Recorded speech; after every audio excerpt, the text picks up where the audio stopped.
The demo for Final Fantasy 16 finally dropped. I got a chance to play the prologue as well as the like more gameplay focused demo part of it.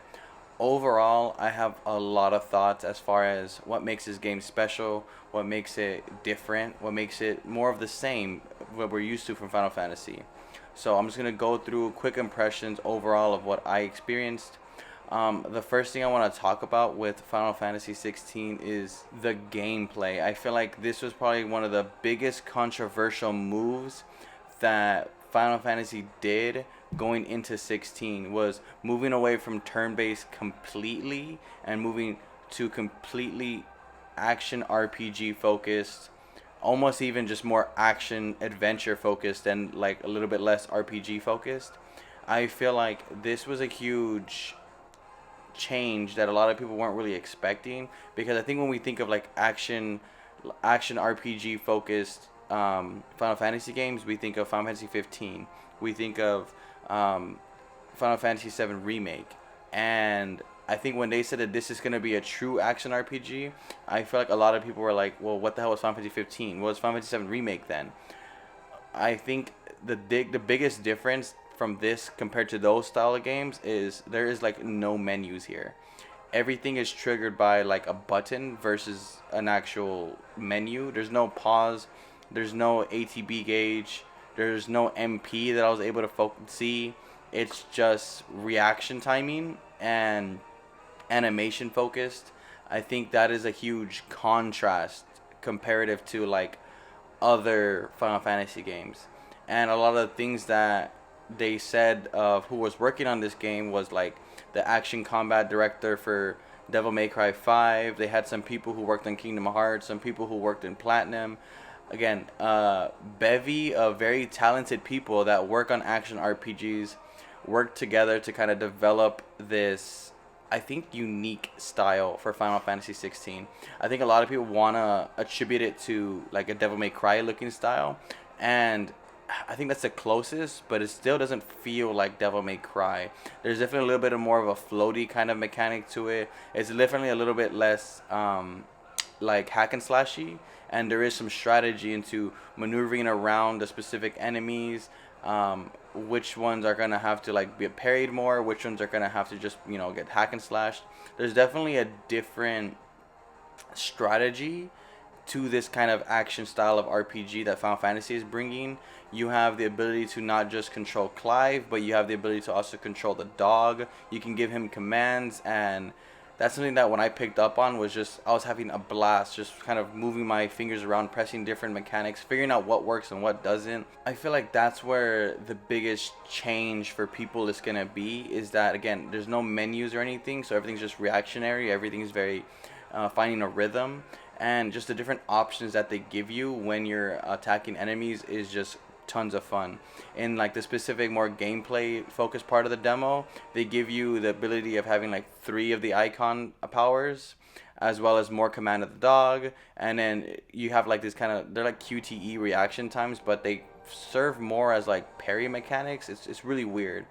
But I really liked it. I enjoyed it. It kept things different. It kept things flowing evenly, and it definitely opened up ways for you to attack the enemy that I feel like it's gonna help a lot of people who aren't really good with action RPGs or even just action games in general.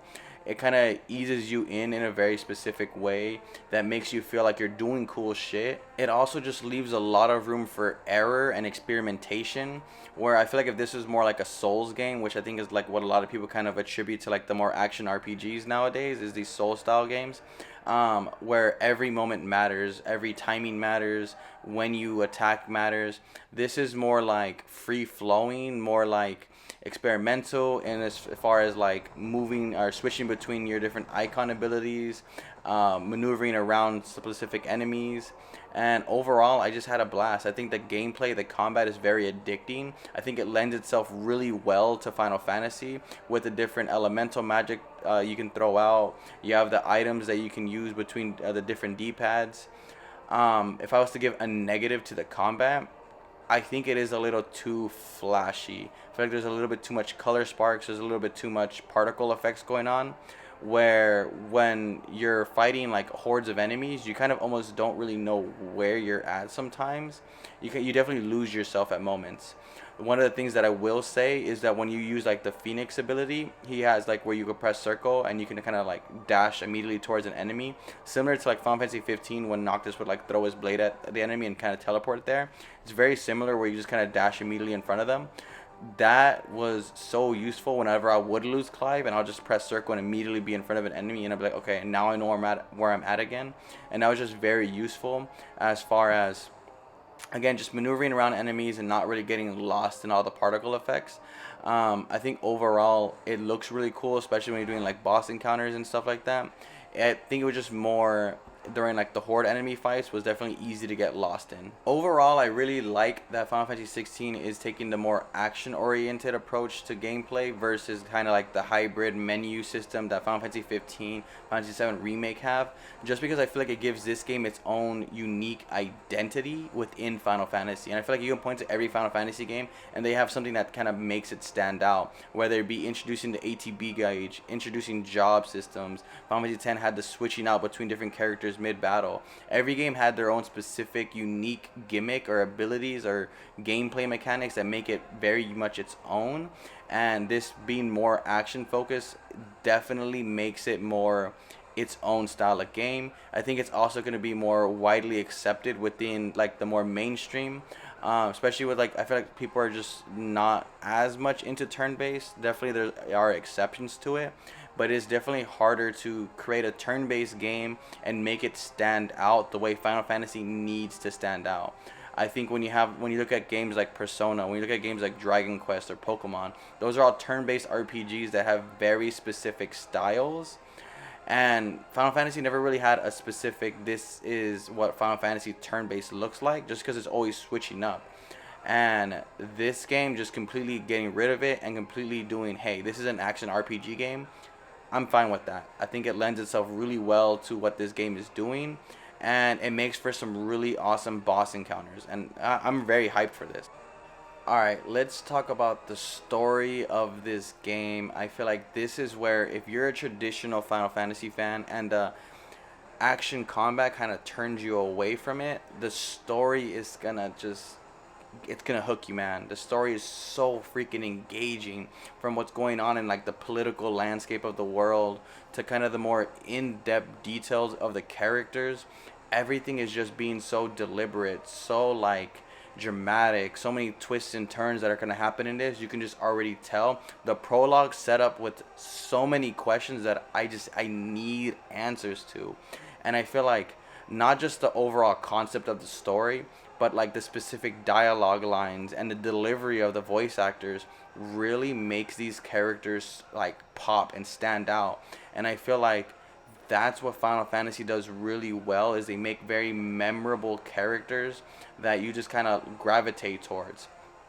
I feel like that's where Final Fantasy 15 kind of dropped the ball a little bit, where characters like Noctis, Ignis, Prompto, Gladio, they didn't really pop as much as we expect Final Fantasy characters to do. Some of my favorite protagonists are like Zidane, Titus, characters that have like multi layers and are very like charismatic, but at the same time, a little goofy, but can be really cool at times. I really like that in my characters.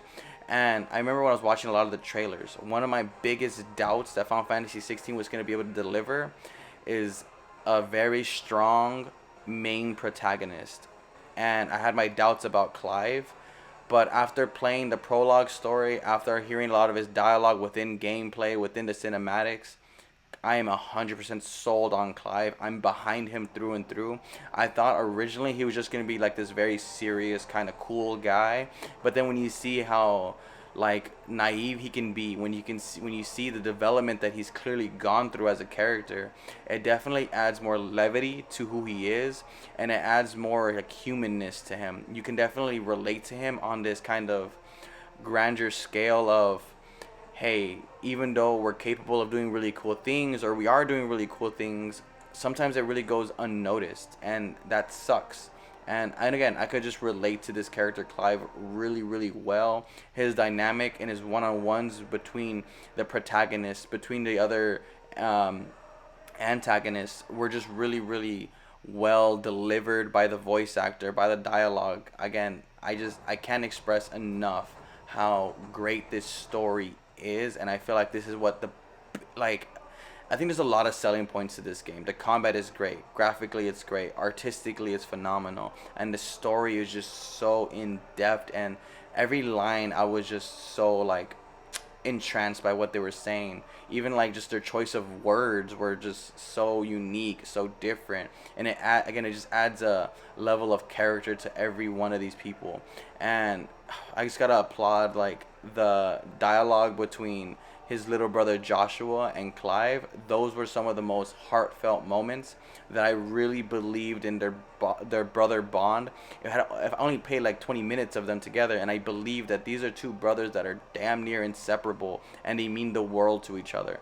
So these are things that I feel like Final Fantasy 16 just does so freaking well. And again, I think it's a very relatable story that everyone's going to be able to get behind.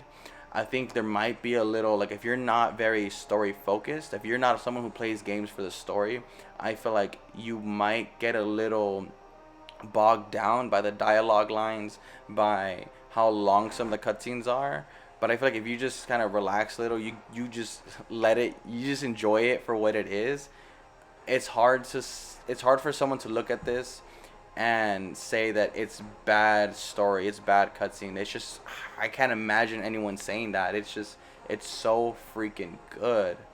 I feel like when you look at what makes a game good, right? There's visuals, there's gameplay, and there's story. And I think between those three, there is a level of like interchangeability. Like if the visuals aren't that great, well, if the story and gameplay are phenomenal, you guys can give it slack, or vice versa. If as long as one is delivering where the other isn't, then it feels like a balanced and it feels like a good game. And I feel like truly great games are able to master all three and add things like level progression, character progression, cool in-depth character combat systems, things like that, that I feel like Final Fantasy 16 shines. I think between the visuals, between the story, between the combat, I couldn't tell which one was outdoing the other. I was consistently hooked on the story dialogue, but then I was very like I was just having so much fun with the actual combat. And then the visuals are just like a freaking masterpiece to look at, not necessarily because of the fidelity, but because of the art style, because of the different tones, the different colors, the different lighting effects, all these cool techniques that are making this game look better than it probably has any right to be, honestly. Because I mean, I'm not gonna say this is the most graphically impressive game on the PS5, because we've seen Burning Shore. I think that definitely holds the cake still, but Final Fantasy 16 is definitely a looker. It looks great from just a graphical standpoint and from an artistic standpoint.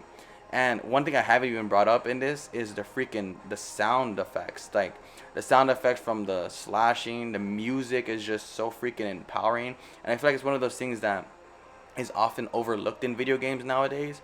I think it is really hard to overlook the music in this game. The music just sells it so freaking well as like a more modern take on a lot of traditional kind of Final Fantasy songs that I feel like Final Fantasy purists are gonna really relate to. But also, if you're more of a modern day gamer, you're gonna be able to just enjoy this music for what it is.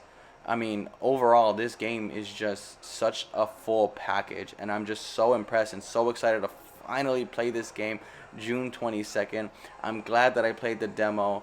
I try to steer clear of like very specific story details in this, just so you guys can check out the demo yourselves. I highly recommend check out the demo. Your gameplay does travel in, or does carry over into the full game, so definitely something to consider.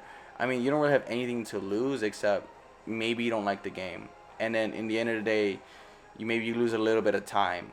But I definitely recommend, if you're on the fence about this game, check out the demo. I'm pretty sure it'll convince you. Overall, these are my final thoughts on Final Fantasy 16's demo. At least these are my first impressions of the game. I definitely had a blast playing it, and I just love the freaking story. I feel like this is a very, like, there's a lot of game inside this demo, and that, again, that's really exciting for me, especially knowing the fact that it carries over into the actual full game.